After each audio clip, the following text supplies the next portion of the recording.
All right, YouTube, how you doing? Welcome back to the channel. It is Sunday, January 12th. We have a 9-game NBA slate dive into in today's video. Like we always do, I'm going to dive into each and every one of these games. I'll give you my prediction on the side. I'll give you my prediction on the total. We'll talk about any other plays like player props that we like within the games as well. But as always, guys, keep an eye down on the pinned comment of this video. That'll take you to all of my final plays absolutely free if that does interest you. So I'm actually rolling with myself. That'll be down in the pinned comment. In terms of yesterday, up and down January so far, we go 1 and 2. Raptors team total under 114.5 being the only one that we cashed, and my damn fingernails are 2 inches shorter after watching that game. They had 114 with like 1:30 to go in the game, and I was sweating it out. Terry Rozier didn't love that. He goes 1 of 5 from 3, but even that one that he made, it was like a chuck it up end of shot clock. He banked it in, so really not the best read there.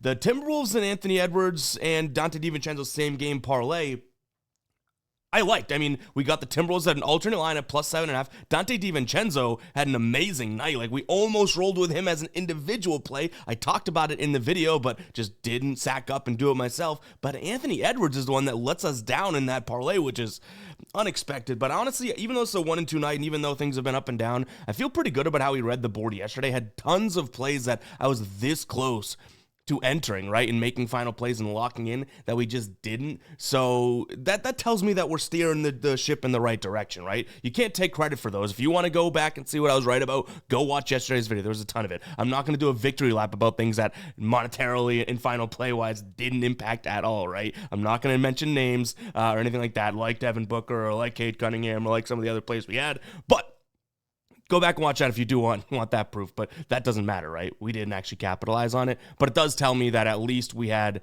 some good reads out there that we were this close to kind of locking in and potentially changing our luck from yesterday. So hopefully that's the mindset that we can bring into today. I will say the ride of the day slapped. Let's drop the cha-ching. Let's pump in some crowd noise for Adam wins here. Emmanuel Quickly under 9.5 rebounds plus assists. I believe Quickly finished with 1 rebound, 1 assist, so well below that 9. Shout out to Adam for this. Looking forward to seeing what we're riding with of his today. If you guys don't know what the ride of the day is, it's a cool thing we do here on the channel. All you have to do is use that hashtag ride of the day in the comments, or ROTD. I jump on board with one person's play each and every day. I give you a shout out in the next video, win or loss. You also get a shout out over on my Twitter/X, which it just popped up right now if you do want to follow me, and a shout out by the final players over on the Guy Boston Sports site. If you win, we continue to ride with your plays for the coming days until you end up losing. If you do lose, you still get the shout out like this, but we got to talk about it and a bunch of people see the L. But I did love this spot, and you know what? Thank you, Adam, for at least giving us another winner there. Under 9.5 rebounds plus assists. Make sure to keep whatever play you have now moving forward in that minus 150. This one was, but I'm saying for all of the ride of the days to qualify, got to be inside minus 150 so people can comfortably ride. But let's go ahead and jump into today's slate. Like I said, I feel like we had our finger somewhat on the pulse yesterday. The wins-loss wouldn't, I guess demonstrate that, or it wouldn't picture that. But overall, I feel like that. So I guess that's the good thing, right? And especially in this industry, as long as you feel it, it's true, right? Let's dive into it. We got Dallas taking on Denver. A ton of injuries to note in this one. Same thing that we've seen for Dallas as of late. Luka and Kyrie both out. Same thing with Dante Exum. Now on the Denver side of things, this is where we might want to keep an eye on things. Jamal Murray, questionable. He's not probable or doubtful. He's right in the middle there at questionable, which I'd argue is the worst place to be because you don't even have an answer, right? Same thing with Aaron Gordon. Now, Aaron Gordon's been out for a while, right? Obviously, I think he missed, 8 or 9 games, which is a long time as a crucial player of this team. So he's questionable. Maybe he comes back today. And Jokic, who did play through illness in his last game and missed some time prior to, Jokic is listed as probable. So he's most likely going to play. So it looks like Denver's injury report is actually a lot better than Dallas's. We know that Kyrie Irving is not playing and Luka's not playing. At least there's a chance that Jamal Murray and Aaron Gordon play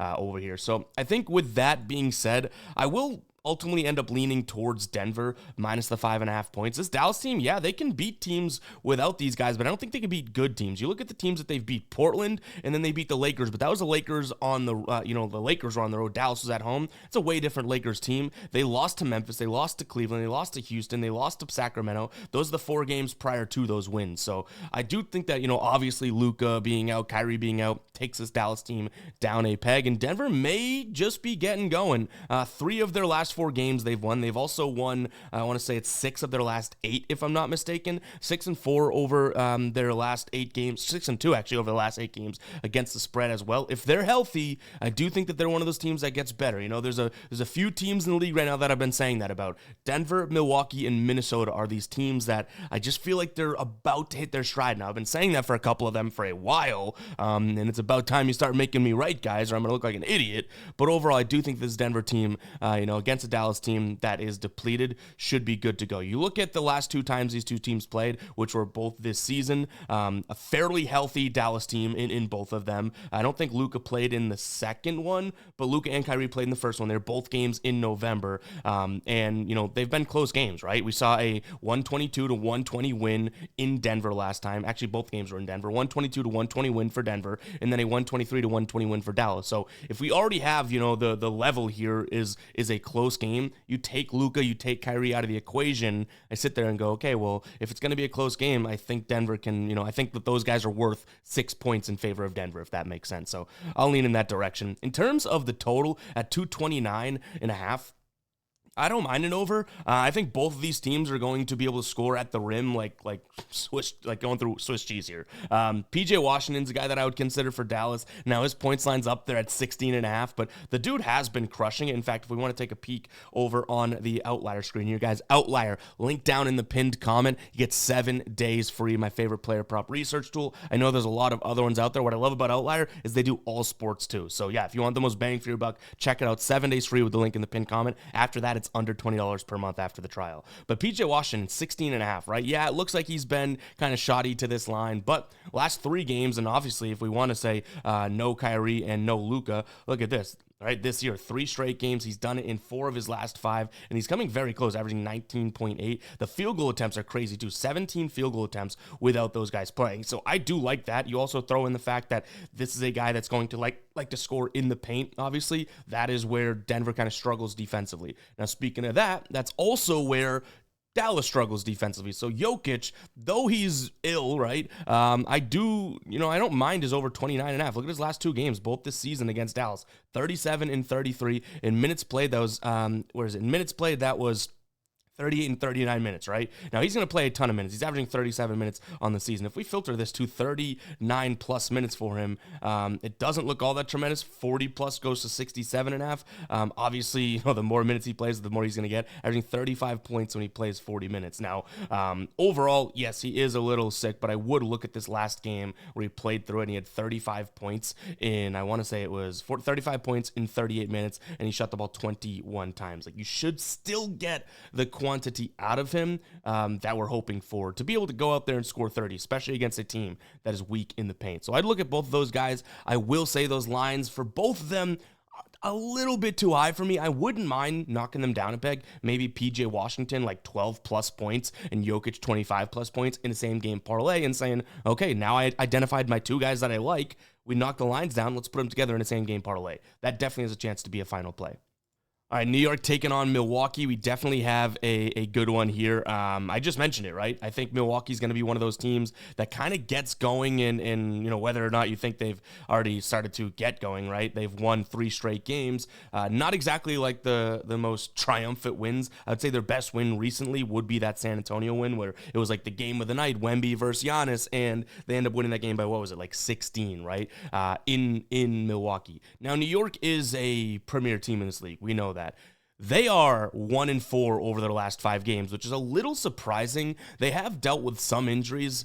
Deuce McBride has been out a couple games. Karl-Anthony Towns has been banged up but playing. So I will give them that little, maybe lengthen their leash a little bit. But overall, I think they are in somewhat of a slump right here. Damian Lillard and Giannis and Middleton and Gary Trent all listed as game time decisions in this one. So let's keep an eye on that injury report for Milwaukee. The way that this New York Knicks team is going to like to score, right, is to be able to get into the paint and mix it up down there, whether that's Brunson, whether it's Towns, anything. Milwaukee's actually really good at defending the paint.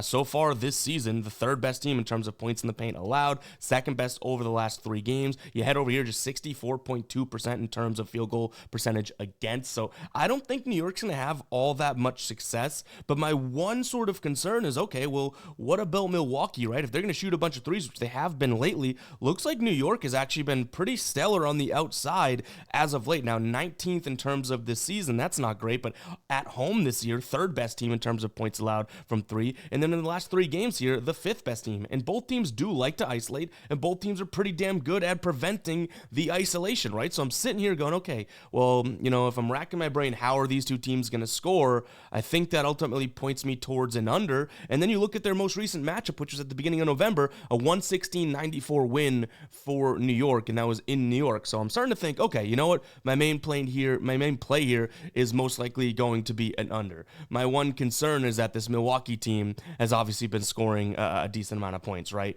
Their offense looks like they're in a little bit better shape than they have been in, months past, I guess. New York, their defense has been good, but their offense can erupt at any moment. So I will lean under, but boy, oh boy, saying the word under and knowing that Damian Lillard, Giannis Antetokounmpo, nailed that pronunciation, Jalen Brunson, Bridges, Karl-Anthony Towns, like all those guys are in the game that I'm looking at an under in, that has me shaking in my boots a little bit. But still, under 227.5 is probably where I'd go before a side in this one. If I had to pick a side here, I think I'm looking at the underdog. I think I look at the Bucks. Wouldn't be surprised if the Knicks win this one by 1, 2, or 3, but I do think getting 4 points in your back pocket, and I'm also seeing, I believe, some 4.5s out there. If Giannis plays, if Lillard plays, I think this Bucks team is starting to play some good basketball. And it's not, again, it's not, I even think the Knicks could win this. I just think it's a little bit too much. I have this one more or less pegged at like 2 points, 2.5 points. So in my brain, I'm getting a little bit of value. But if you're on the Knicks, this is not one that I would talk you off of.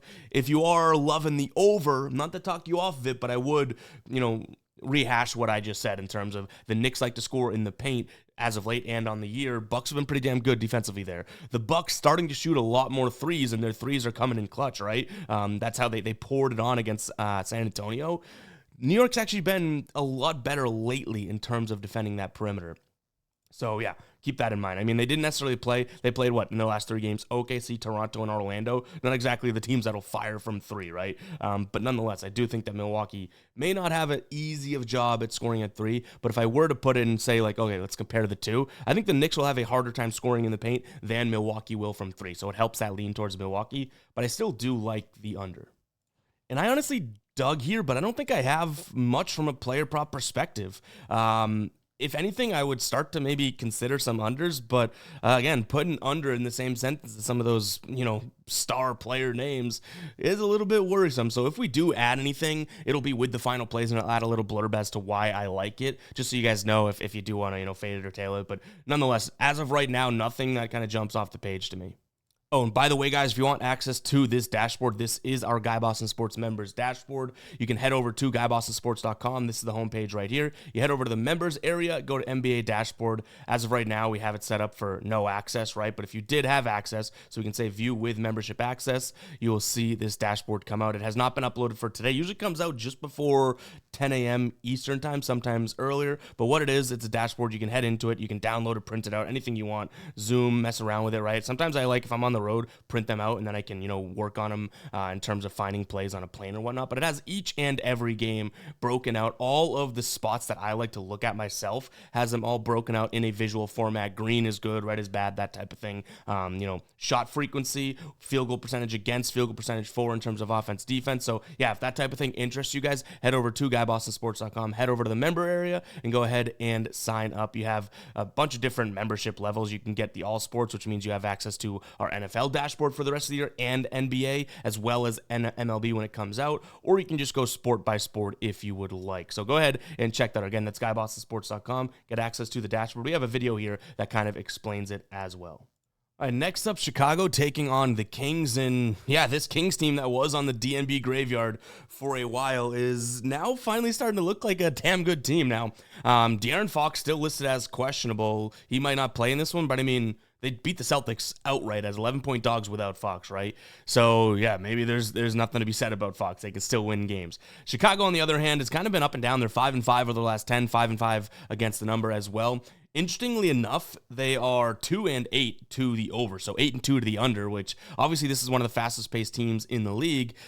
Today, I don't see any reason why I would like an over, so we'll start with the total here. This is a Chicago team that should be able to potentially pour it on from the 3-point line, but think about the Celtics. The Celtics are very much like Chicago in terms of offense, in terms of just quantity from three, and the Celtics didn't have much success against this perimeter defense of Sacramento. So I don't think Chicago has the easiest time scoring. You flip it over to the Sacramento side of things, they like to score in the paint and from the mid-range. Chicago's interior defense is terrible. So this is Sacramento minus the 4 points for me, as well as an under, and it's almost like I arrived at this point too quickly, so I'm kind of second guessing it. Like, am I falling for a trap here?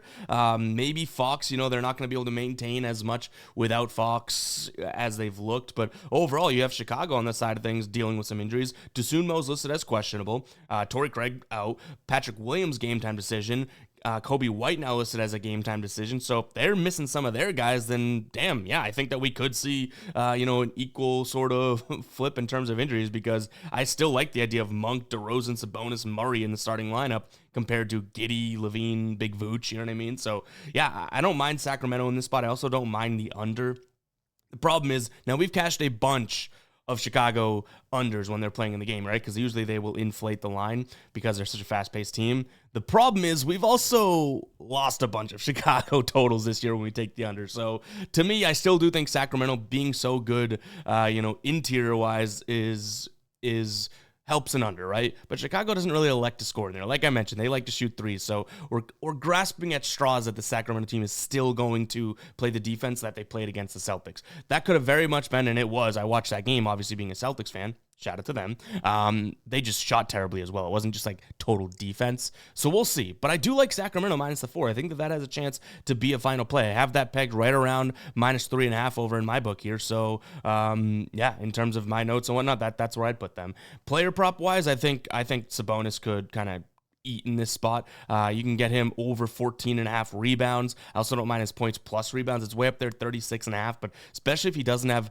Fox out there, he's going to be doing a lot of the scoring load. He had 23 and 28 against the Celtics squad. So yeah, I don't mind him. Over his last 10 games here, averaging 35.5 points plus rebounds. Over his last 5, 38. Against Chicago last time he played, they made 18 and 21. So I think I would probably lean towards 14.5 rebounds, even though it sounds like a crazy number, right? But then I would also consider points plus rebounds. That's going to be a spot that I'm considering. And if you do want to target anyone on the perimeter for Chicago, then yeah, Levine, Kobe White, even Big Vooch, like I do think that makes sense. But to me, if Sacramento, like we like Derek White against Sacramento, remember, because their perimeter defense is weak. Derek White went like 0 of 6 from 3. So just keep that type of thing in mind. All right, Cleveland taking on Indiana. Now, you might think this is a really good matchup. I actually don't love it because I can make an argument for both sides, right? So I don't know if what I say, I takes everything I guess I say with a grain of salt here. Now, Nesmith still out for Indiana. Ty Jerome listed as doubtful for Cleveland, which doesn't sound like it's a big deal, and it's not a big deal, but he does give them at times decent minutes, right? So that is a bench piece that they're missing, but their starting lineup is good to go. When you compare these two teams, Cleveland's going to be able to score from 3, in most games. Maybe not against Indiana. Maybe that is where Indiana says, no, we've been pretty damn good defensively from the perimeter. But Cleveland can also just score down low, and that's where you can get this Indiana team. 5th most points allowed from in the paint so far this season. And Indiana, on the other hand, looking at their offense versus Cleveland's defense, it's like, well, Indiana likes to score in the paint, okay? Cleveland's been a very good in the paint defense this season, but as of late, they've kind of struggled, and we saw them struggle against OKC. Now, that's a different, animal, right? OKC puts up 129 against them. That's a heavy in the paint team. Last 3 games, they're allowing, let's see if we have it here. Yeah, allowing a bottom 10 in terms of points in the paint allowed. So it's like, or top 10, depending on how you look at it. They're allowing a lot of points in the paint. But that OKC game definitely skews it a little bit. So I do think that this game, to some degree, could stay close. But the fact that Cleveland's inside single digits, I think I reluctantly lean towards them. And I shouldn't even say reluctantly. I think they're the far better team. But this Indiana offense, like I do think that they are kind of being slept on, I guess, especially when healthy, especially when Siakam's starting to play some good ball. I think this could be a closer game than some might think. But overall, maybe it's just a spot in which they say, okay, screw it. Let's go Cleveland team total over, because what I just mentioned, right? Cleveland should be able to score inside, should be able to score from three.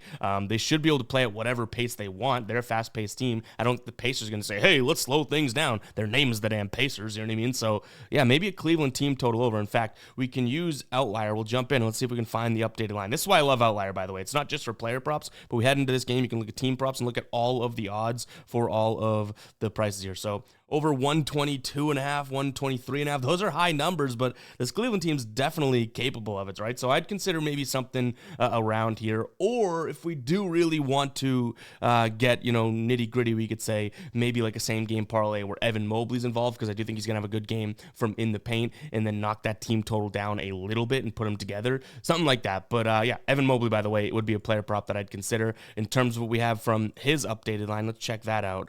Evan Mobley, I think I saw 17.5, but it might be even higher now that we're looking at it. Yeah, 19.5. So I definitely did. I see a 17.5? Yeah, I did for minus 165. That's where I'd go. 20.5 does seem a little bit high. 19.5 seems a little bit high. Last time he played them didn't look all that great, but that was last season, right? Look at the difference. 29 minutes, 7 field goal attempts. His last 5 games here, right?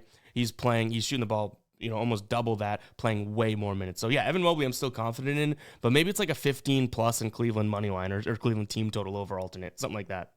All right, Orlando taking on Philly. Now, Kentavious Caldwell-Pope listed as probable, and we have Paolo Banchero back in the lineup. And then Joel Embiid's also listed as a game-time decision, so that's worth noting. Andre Drummond is out, and we know that McCain is now out for a year. We probably won't mention that anymore. That's a tough blow for them because he was playing some good basketball. Say what you want about his TikToks and everything. The dude's been playing some good basketball. So Embiid's been out for a while, though, and if anything has been made clear this year, it's that Joel Embiid definitely does help this team, right? If at anything, at the least, he's kind of a constant slow it down, give me the ball, and we can reset. If he does play, I do think that Philly can win this one, but to be completely honest, like, how confident can you be in the Sixers, even if they're playing like the Wizards right now? Do you know what I mean? Like, I lean Sixers here plus the 1.5 points, but I would be shocked if I make this a final play. So take it with a grain of salt. Take it for what it's worth. Give me the Sixers plus the 1.5. The reason I do like them, if we were to be specific here, is that, this Sixers team, to some degree, has playmakers that Orlando doesn't, I guess. Now, Banchero coming back into the lineup, I do give them credit that now they have, some guys, but let's not act like Jalen Suggs is back. He's not. Franz Wagner's back. He's not. Kentavious Caldwell-Pope, who's not even a good playmaker, but he can hit some threes. He might miss this game. So if it's Cole Anthony, Da Silva, Banchero, Bitadze, to me, Embiid, Paul George, Caleb Martin, Kelly Oubre, Tyrese Maxey should be able to outscore an Orlando team when basket comes to basket, and you compare those, right? So, yeah, give me the Sixers if Embiid plays. If he doesn't, I probably don't touch it. But I honestly, if Embiid's ruled in, regardless of injuries on the side of Orlando, I'd probably look at Philly money line for plus money. I don't mind an idea of a team total over, Philly's team total over. Like I said, I'm viewing this from a perspective of Orlando's got a great defense, and I know that.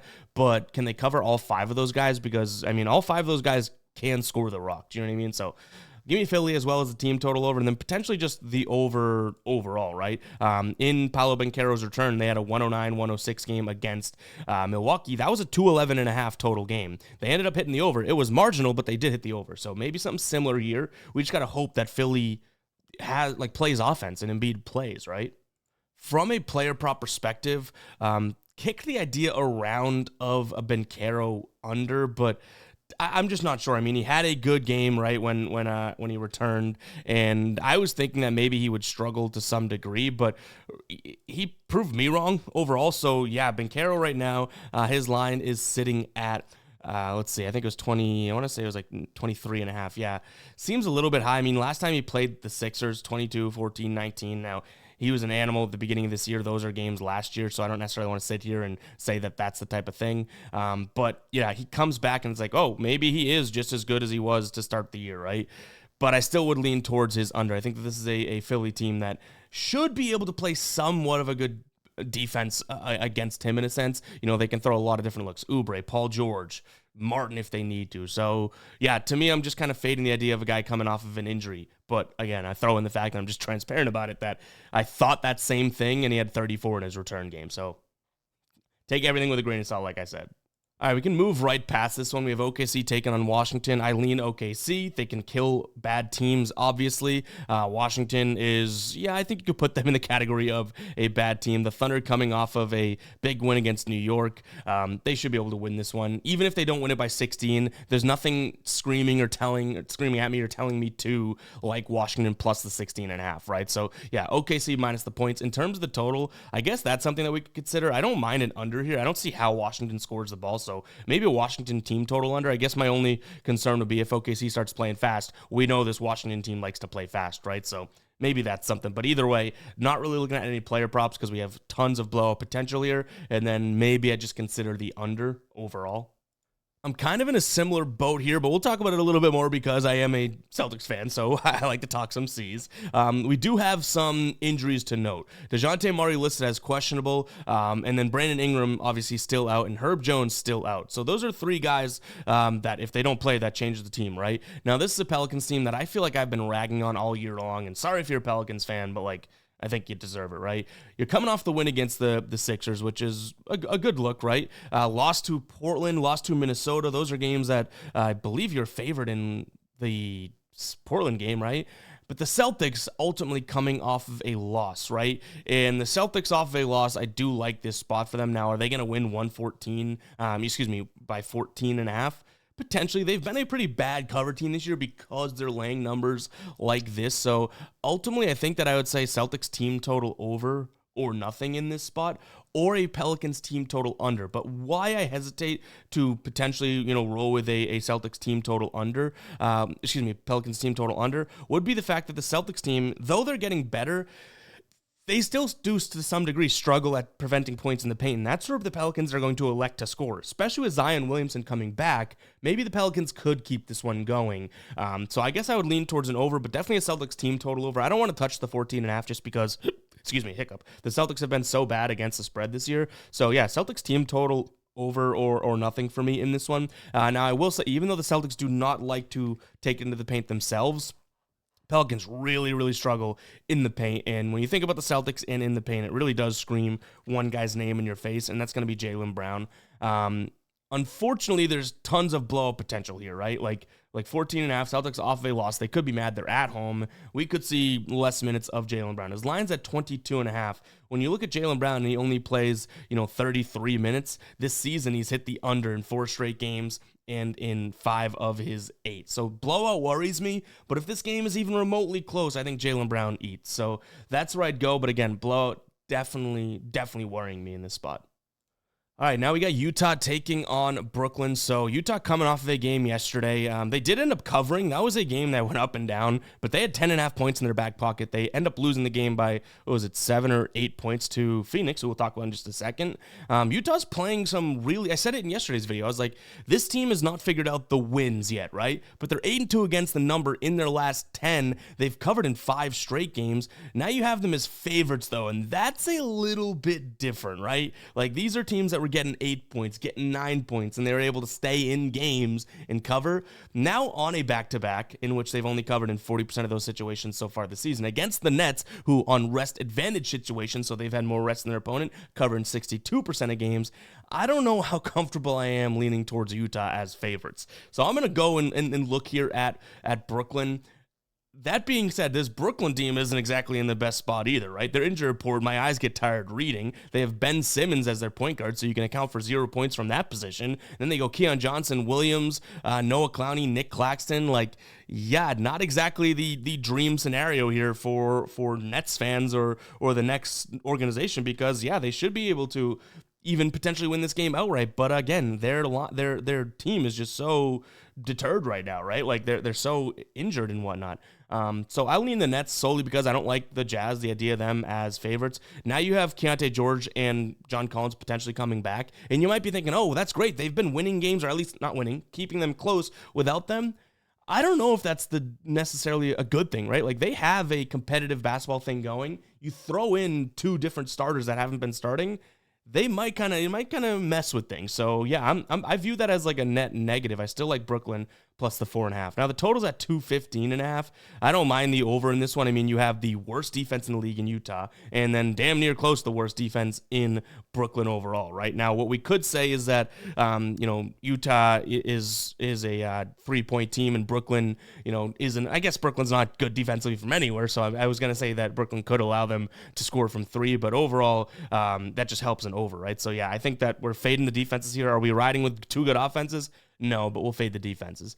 In terms of what we're looking at from a player prop perspective, this one actually could make its way into being somewhat of a final play. I like the idea of Noah Clowney. If we jump into the outlier screen, again, guys, link will be down below, 7 days free of this. Look at him as of late, 15, 20, and then 9 shots. He only made 3 there, but his point total is only at 14.5. This guy's come damn close. If we look at the games in which he's played, let's see. If we filter to what he's been playing, I guess over his last, let's do this. Over his last, on the season, he's playing 21 minutes. If we say over his last 5 games, he's been playing 28 minutes. So on the season, when he gets 29 minutes. Look at that. He's averaging 18.6 points. He came up just shy in this one. And, obviously that was the first game in which he played this many minutes. But since then, he's come damn close to this line, right? 14.5. So, yeah, I don't mind this spot. You can even get 13.5 for decent odds, and then he's going to look even better, right? So, yeah, Noah Clowney here. He could score multiple ways. Like, I don't want to sit here and tell you that he's an incredible player, but he can definitely score multiple ways, whether it's inside or, even chucking a couple threes, right? He's going to take 10, 11, 5 3-pointers per game. So I kind of like him to score against a really bad Jazz team. And I think it's a spot in which people probably still are like, who's Noah Clowney, right? So give me him. I like Brooklyn. I like, somewhat of a lean towards the over, and then Clowney. All right, Phoenix taking on Charlotte. We saw this matchup, what was it? I want to say a week ago, maybe a little bit less, and Charlotte won as underdogs, which are underdogs here again. That was in Charlotte, but they won 115-104. Now, Phoenix is starting to play a little bit better. They've won 3 of their last 4 games. They haven't really been all that great against the number, but still playing a little bit better. In terms of what we have from injuries here, Trey Mann out for Charlotte, then Royce O'Neal listed as a game-time decision for Phoenix. So mainly healthy. In Phoenix, again, they've been playing better basketball, and they made that massive change. Nurkic and Bradley Beal coming off the bench, right? So, yeah, I think that's worth noting. The one thing I will say is that Phoenix is on a back-to-back. They've only covered in 28% of their back-to-back games this year, when Charlotte has a rest advantage over their opponents, 71.4% in terms of a cover rate. So that obviously looks pretty damn good, right? I think that 7 points is a little bit too much. I'm going to lean Charlotte, but I don't think I get there myself. I think this Phoenix team's playing a better basketball, and they have the built-in revenge factor that this team just beat us recently. Let's go beat them now. I think Ryan Dunn will do a lot better of a job against guys on the perimeter like Miller and or LaMelo. So unfortunately, even though I want to be able to ride with Charlotte here, by the way, Charlotte's announcer, what is his name? I forget his name right now. I forget his name. Let's find that actually. Eric Collins, I was on the right track. He's got to be the best in basketball. Like, for a guy that is just, I don't know, like, why is he just stuck there? He's been there for years now, right? That's a tangent, but he makes the first basket of the game sound like it's a Game 7 game winner in the NBA Finals. He is absolutely awesome. If you have not watched Eric Collins or the Charlotte Hornets when they're playing at home, go YouTube it or something. He is unbelievable. But anyways, back to this. I was using him as a reason why I would like to be rooting for Charlotte and whatnot. And betting on it, but I think that I would just keep it as a lean here. This is too much of a built-in spot for Phoenix to say, screw you guys, you beat us last time, we're playing better basketball, let's see what you got. Because Phoenix, obviously, let's be real, look at the talent. It's probably a couple of years before LaMelo and Brandon Miller get to the level of Durant and D-Book with a Beal off the bench, you know what I mean? So yeah, I lean Charlotte. If this line gets up to like 8.5, 9 for whatever reason, I'd start to consider it, but 7 right now just doesn't seem like it's all that much. Like, Phoenix beat Utah last night by 8. I don't see why they couldn't do that to Charlotte. Am I all over Phoenix, though? Obviously not. I still lean Charlotte, but it's just kind of a little bit of hesitancy there. Total-wise, it's at 224. This is a Phoenix team that's been playing a lot slower. But if there's one thing Charlotte can do, it's probably upping the tempo. They started off as a slow team. Now they're actually playing some fast basketball, and they're healthy. So, yeah, I mean, maybe they can up the tempo. Even last time they played when Phoenix didn't even, look all that tremendous. Charlotte scored 115. If Phoenix drops in a few more points and they end up winning the game, they kind of leapfrog that number and it's an over, right? So yeah, I'll lean towards the over in this spot. And then no, even though there's a lot of studs in this one, no major player props. I fear that Charlotte's players won't have the best of times like they did a week ago. And then on the Phoenix side of things, guys are on a back-to-back. So if we add anything, like I say, they'll be in the pinned comment. But guys, that's going to wrap it up for today's video. If you made it this far in the video, go ahead and comment 34. Looks like you made it 34 minutes in. And this is a great NBA number, so we'll do this. Who's the person that comes to mind when you think of number 34 in the NBA? There is so many. Me being a Celtics fan, there's really only one answer of like I'm not saying he's the best 34, and whatever you answer doesn't have to be the best 34. Just what jersey comes to mind, right? Paul Pierce is easy for me, right? It's like, boom, I grew up living and wearing a Paul Pierce jersey. So there's tons of good 34s out there, though. So let me know in the comments who you think of when you think of the number 34 in the NBA. I think the other one that I would go to is probably Hakeem will be the next one. Number 34 Rockets, I guess, but Paul Pierce is far and away the one that I'm thinking of. So yeah, let me know in the comments who you think of when you think of 24. We'll catch you guys in the next 34. Catch you guys in the next one, right? Peace out.